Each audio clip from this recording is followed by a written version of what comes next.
Supreme court રાષ્ટ્રપતિ અને રાજ્યપાલ દ્વારા લેવાતા નિર્ણયો માટે સમયમર્યાદા નક્કી કરી શકે છે।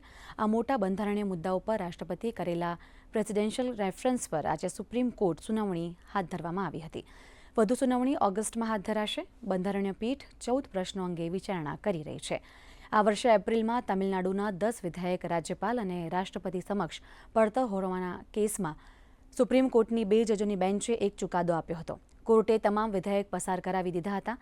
મહત્વની વાત એ રહી કે કોર્ટે રાજ્યપાલોની સાથોસાથ રાષ્ટ્રપતિ માટે નિર્ણય લેવા માટેની સમયમર્યાદા નક્કી કરી હતી।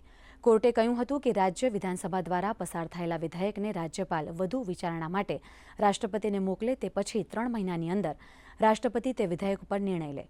સુપ્રીમ કોર્ટના તે ચુકાદાને સરકાર અને ન્યાયપાલિકા વચ્ચેના ટકરાવના રૂપમાં જોવાતો હતો। તે અનુસંધાનમાં જ રાષ્ટ્રપતિએ સુપ્રીમ કોર્ટને 14 સવાલ પાઠવ્યા હતા, જેના પર આજે સુનાવણી હાથ ધરાઈ હતી।